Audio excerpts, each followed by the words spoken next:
Hello students, welcome to MKH। मैं स्नेहा सिंगाटिया और चलिए आपकी इतिहास की पाठ्यपुस्तक का चैप्टर नंबर 6 आज हम डिस्कस करने वाले हैं, जिसका नाम है नगर व्यापारी और शिल्पी जन। तो चलिएगा चैप्टर को डिस्कस करते हैं। एक मध्ययुगीन नगर की यात्रा पर आया कोई यात्री इस नगर के बारे में कैसी आकांक्षाएं रखता होगा, यह इस बात पर निर्भर करता है कि वह नगर किस प्रकार का था। क्या वह एक मंदिर नगर था या एक प्रशासनिक केंद्र, एक वाणिज्यिक शहर, एक पतन नगर या किसी अन्य प्रकार का शहर था। वस्तुतः कई नगर तो एक साथ अनेक प्रकार के प्रशासनिक नगर और मंदिर नगर होने के साथ साथ वाणिज्यिक कार्यकलापों और शिल्प उत्पादन के केंद्र भी थे। यहाँ पर कुछ नगर दिखाए गए हैं। मध्य और दक्षिण भारत के व्यापार और शिल्पी कार्य उत्पादन के प्रमुख जो केंद्र है वो दिखाए गए हैं। चलिए बात करते हैं आगे। प्रशासनिक केंद्र। अध्याय 2 में आपने चोल वंश के बारे में पढ़ा था। आइए हम अपनी कल्पना के घोड़े पर सवार होकर चोल राजाओं की राजधानी तंजावुर, जैसा कि वह 1000 वर्ष पहले था, की यात्रा करें। तो देखिएगा तंजावुर कहाँ पर है, देखिएगा ये रहा तंजावुर। ठीक है, चलिए तो तंजावुर की यात्रा पर चलते हैं। चलिएगा। वर्ष के 12 महीने बहने वाली कावेरी नदी इस सुंदर नगर के पास बहती है।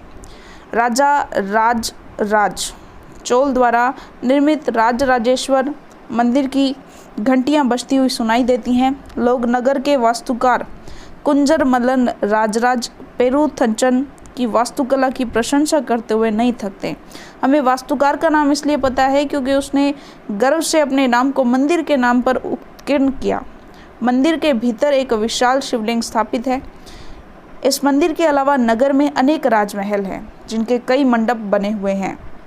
राजा लोग इस मंडप में अपना दरबार लगाते हैं। यहीं से वे अपने अधीनस्थों के लिए आदेश जारी करते हैं। नगर में सैन्य शिविर भी बने हैं। नगर उन बाजारों की हलचल से भरा हुआ है जहां अनाज, मसालों, कपड़ों और आभूषणों की बिक्री हो रही है।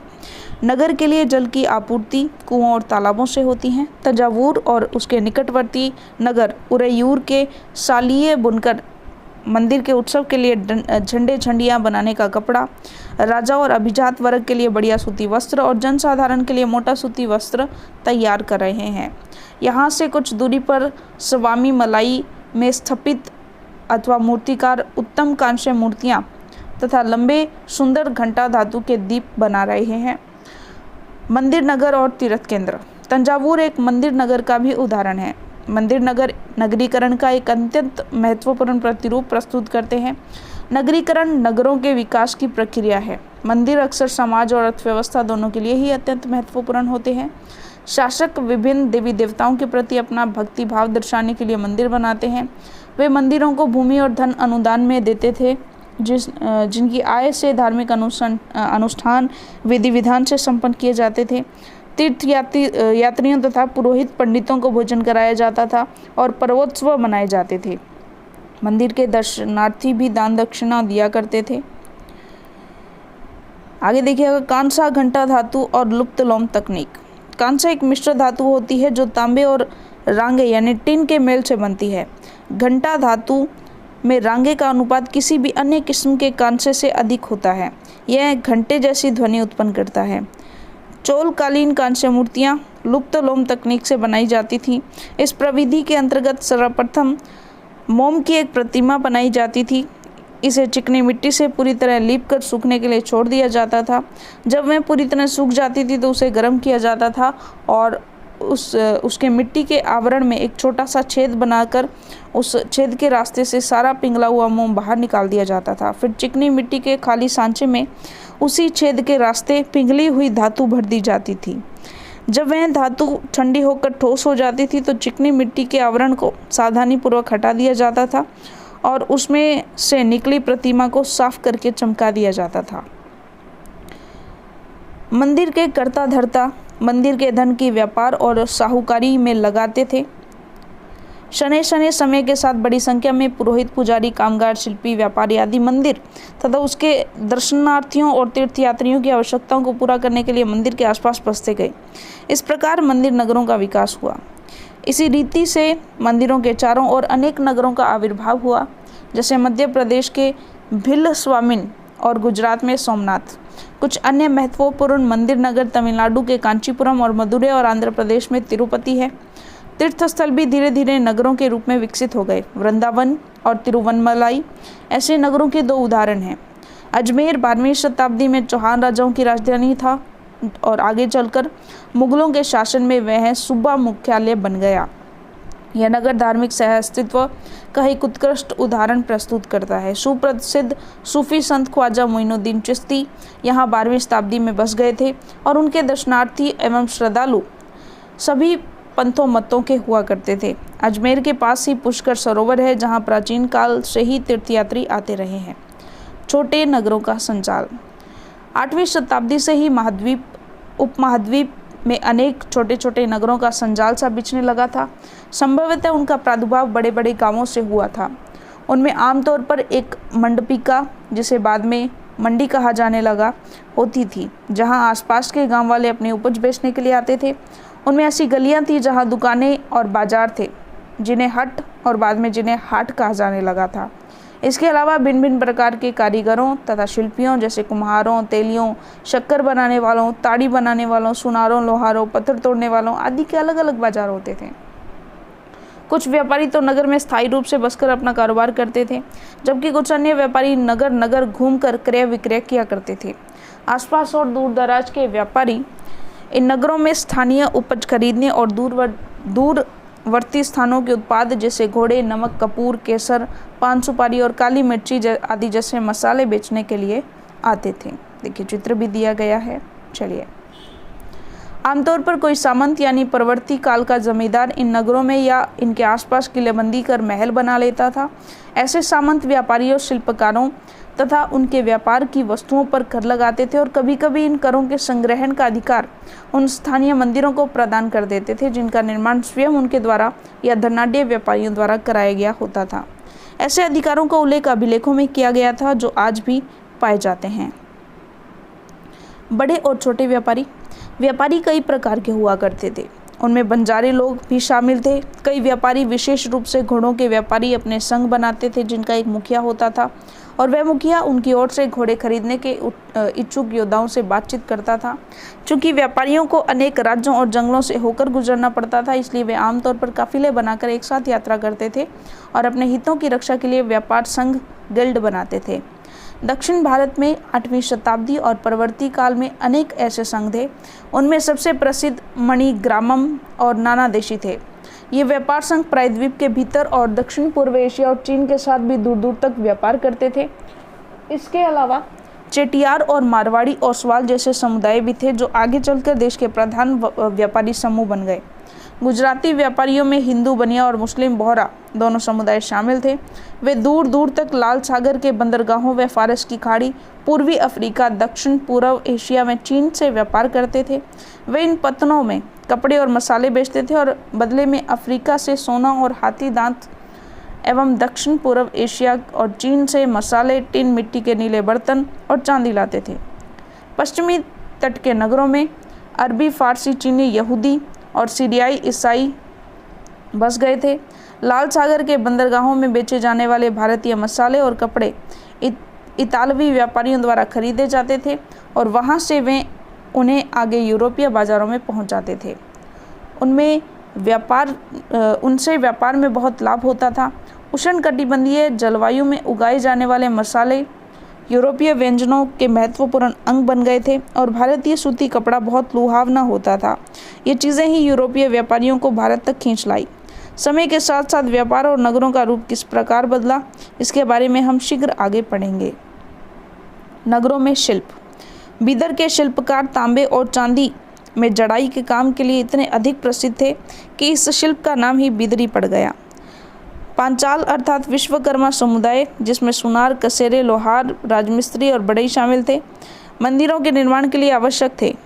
इसके अलावा वे राजमहलों, बड़े बड़े भवनों, तालाबों, जलाशयों के निर्माण में भी अपनी महत्वपूर्ण भूमिका अदा करते थे। इसी प्रकार सालियार या कैकोलार जैसे बुनकर भी समृद्धिशाली समुदाय बन गए थे और वे मंदिरों को भारी दान दक्षिणा दिया करते थे। वस्त्र निर्माण से संबंधित कुछ अन्य कार्य जैसे कपास को साफ करना, कातना और रंगना भी स्वतंत्र व्यवसाय बन गए थे। जिसके लिए विशेषज्ञता की आवश्यकता होती थी। यहाँ पर देखिए शॉल का एक बॉर्डर दिखाया गया है। बात करते हैं आगे हम्पी, मसूलीपट्टनम और सूरत, नज़दीक से एक नज़र इन एरियाज़ को देखते हैं। हम्पी की वास्तुकला का सौंदर्य। हम्पी नगर कृष्णा और तुंगभद्रा नदियों की घाटी पर स्थित है, घाटी में, और यह नगर 1336 में स्थापित विजयनगर साम्राज्य का केंद्र स्थल है या केंद्र स्थल था। हम्पी के शानदार खंडहरों से पता चलता है कि उस शहर की किलेबंदी उच्च कोटि की थी। किले की दीवारों के निर्माण में कहीं भी गारे चूने जैसे किसी भी जोड़ने वाले मसाले का प्रयोग नहीं किया था और शिलाखंडों को आपस में फंसाकर जो है वो गूंथा गया था। हम्पी की वास्तुकला विशिष्ट प्रकार की थी और वहाँ के शाही भवनों में भव्य मेहराब और गुंबद थे। वहाँ स्तंभों वाले कई विशाल कक्ष थे जिनमें मूर्तियों को रखने के लिए आले बने हुए थे। वहाँ सुनियोजित बाग बगीचे भी थे जिनमें कमल और टोंडों की आकृति वाले मूर्तिकला के नमूने थे। 15वीं-16वीं शताब्दियों में अपने समृद्धि काल में हम्पी कई वाणिज्यिक और सांस्कृतिक गतिविधियों से गुंजायमान रहता था।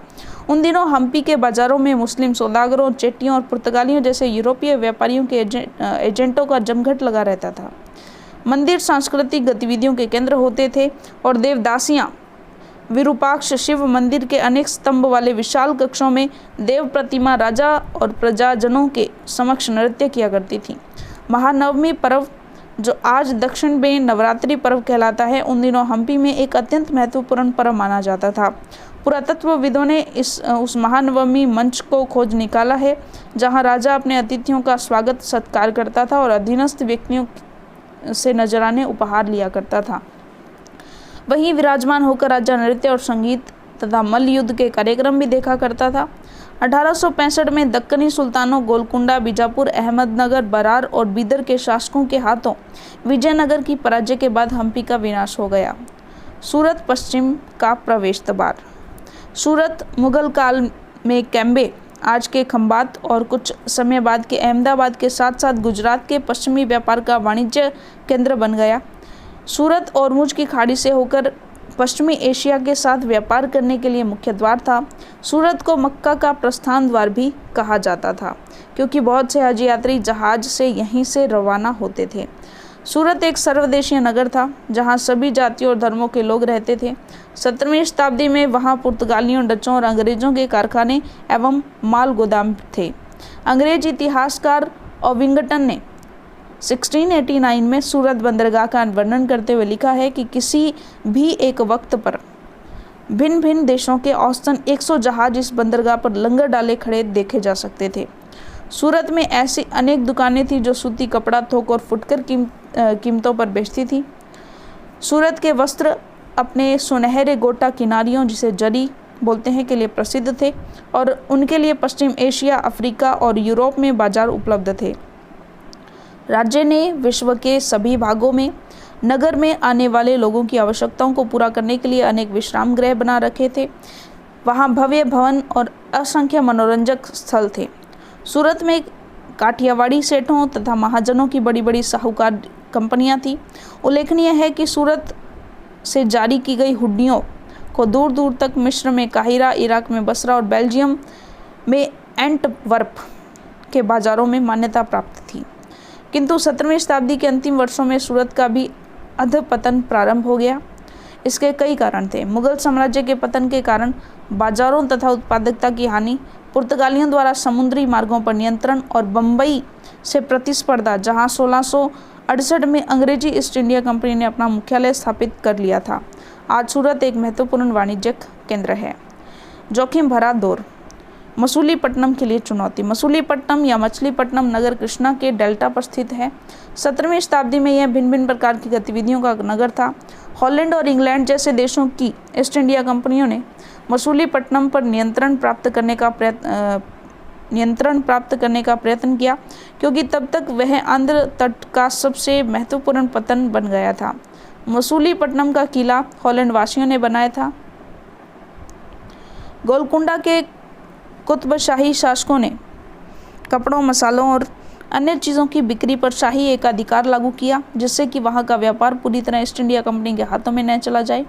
विभिन्न व्यापारी समूहों, गोलकुंडा के कुलीन वर्गों, फारसी सौदागरों, तेलुगु कोमटी चेटियार और यूरोपीय व्यापारियों ने नगर को घनी आबादी वाला और समृद्धिशाली बना दिया।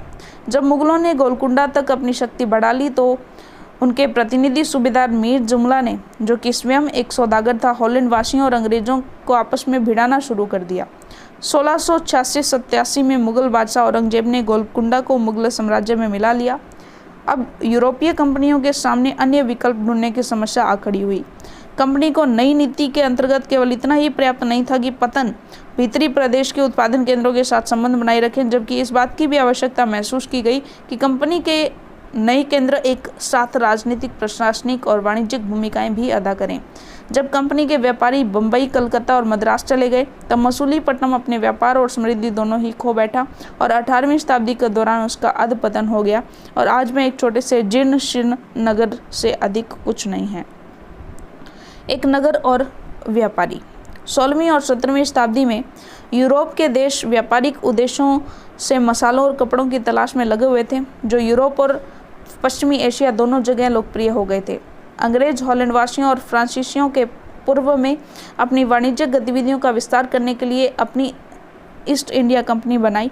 प्रारंभ में तो मुल्ला अब्दुल गफूर और विरजी वोरा जैसे कुछ बड़े भारतीय व्यापारियों ने, जिनके पास बड़ी संख्या में जहाज थे, उनका मुकाबला किया, किंतु यूरोपीय कंपनियों ने समुद्री व्यापार पर अपना नियंत्रण स्थापित करने के लिए अपनी नौशक्ति का प्रयोग किया और भारतीय व्यापारियों को अपने एजेंट के रूप में कार्य करने के लिए मजबूर कर दिया।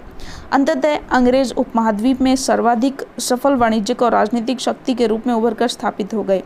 वस्त्रों जैसी वस्तुओं की मांग में तेजी आ जाने से अधिकाधिक लोगों ने कताई, बुनाई, धुलाई, रंगाई आदि का धंधा अपना लिया। इससे इन शिल्पों का बहुत विस्तार हुआ। भारतीय वस्त्रों के रंग रूप और डिजाइन अधिकाधिक परिष्कृत होते गए, किंतु इस काल में शिल्पकारों की स्वतंत्रता घटने लगी। शिल्पी जन पेशगी की प्रणाली पर काम करने लगे, जिसका अर्थ यह था कि उन्होंने जिन यूरोपीय एजेंटों से पहले ही पेशगी ले ली थी, उन्हीं के लिए उन्हें कपड़ा बुनना होता था। अब बुनकरों को अपना कपड़ा और बुनाई के नमूने बेचने की स्वतंत्रता नहीं थी। उन्हें तो कंपनी के एजेंटों द्वारा निर्धारित डिजाइन के कपड़े उन्हीं की मांग के अनुसार बनाने पड़ते थे। 18वीं शताब्दी में बम्बई, कलकत्ता और मद्रास नगरों का उदय हुआ, जो आज प्रमुख महानगर हैं।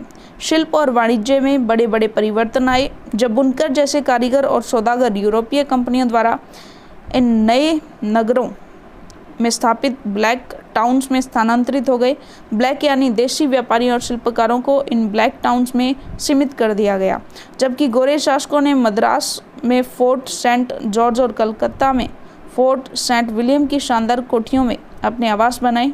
18वीं शताब्दी में शिल्प कलाओं तथा वाणिज्य की कहानी हम अगले वर्ष पढ़ेंगे, यानी अगली कक्षा में पढ़ेंगे।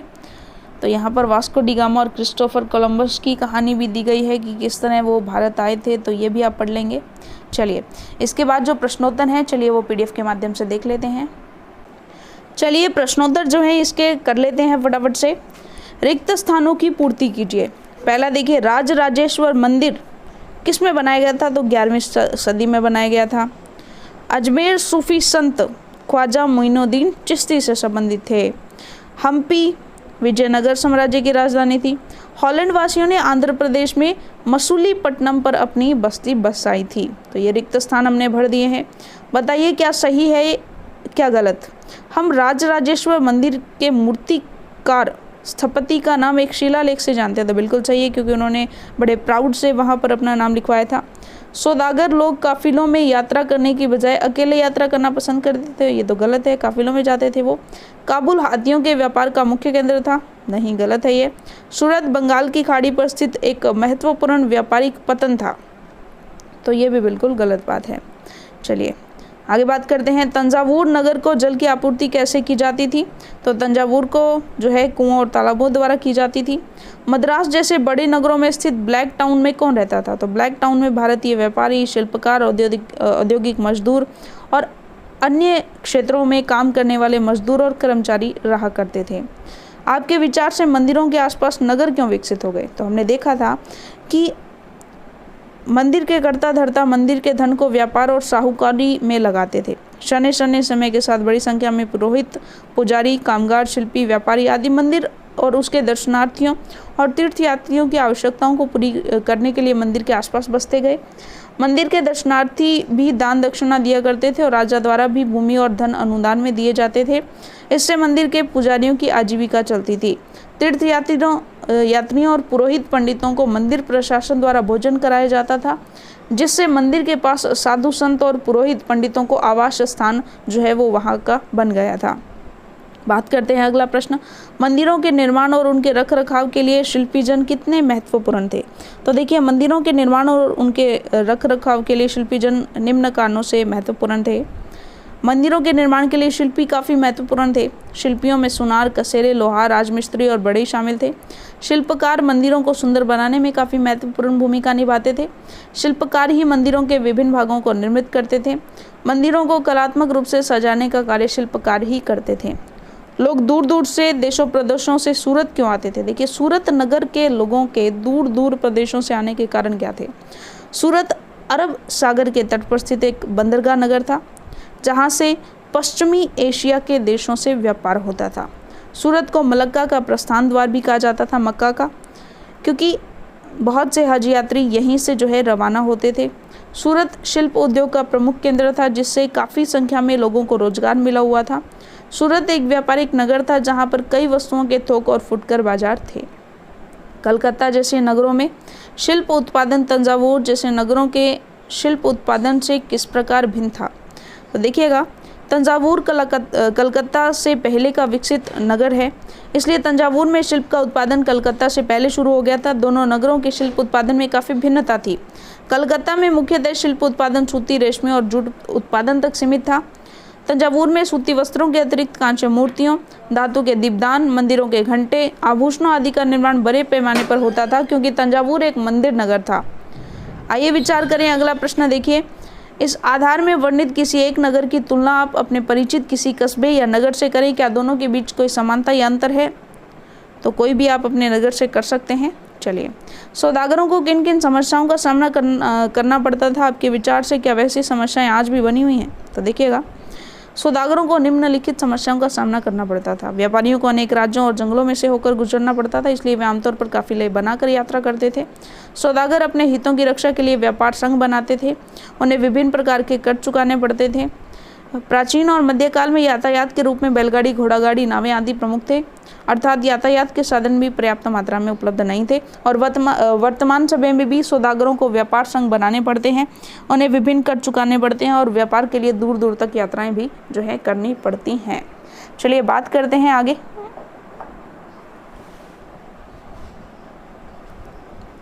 तो ये कुछ स्वयं करने वाले प्रश्नोत्तर हैं, ये आप कर लीजिएगा। चलिए, इसी के साथ आपका अध्याय जो वो पूरा होता है और अगले अध्याय के लिए मिलेंगे हम हमारी अगली वीडियो में। तब तक के लिए धन्यवाद।